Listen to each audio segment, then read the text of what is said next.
रक्ताच्या थारोळ्यात पडलेल्या मजुरासाठी धावले धैर्यशील पाटील। 108 ला फोन करूनही रुग्णवाहिका उपलब्ध झाली नाही।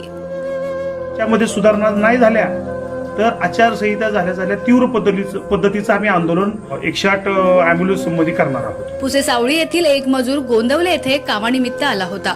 पावसामुळे तो रस्त्यावर घसरून पडला, त्यात त्याला गंभीर दुखापत झाली। या दरम्यान संबंधिताला उपचारार्थ दाखल करण्यासाठी 108 या टोल फ्री नंबरवर संपर्क साधण्याचा प्रयत्न केला असता कोणताही प्रतिसाद मिळाला नाही।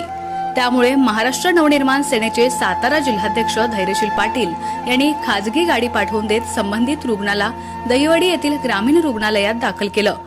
यानंतर त्यांनी पत्रकारांशी संवाद साधला।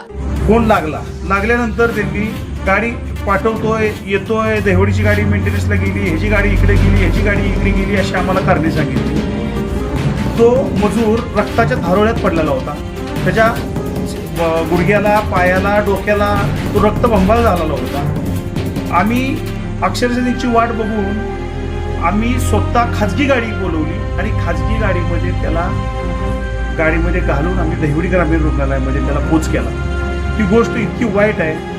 जर शासन ह्या 108 वाल्यांना पगार देत असेल, मदत करत असेल किंवा त्यांना फंड देत असेल आणि ही जर एखाद्या गरीब मजुराची जर मजुरांना सुविधा पोचवू करत नसतील, सुविधा देत नसतील तर ही अतिशय गोष्ट चुकीची आहे। यावेळी दत्ता बागल, तानाजी रणपिसे, ग्रामपंचायत सदस्य निलेश सोनवणे, विश्वराज कट्टे, लखन पारसे, नितीन देसाई आदी ग्रामस्थ व मनसैनिक हजर होते।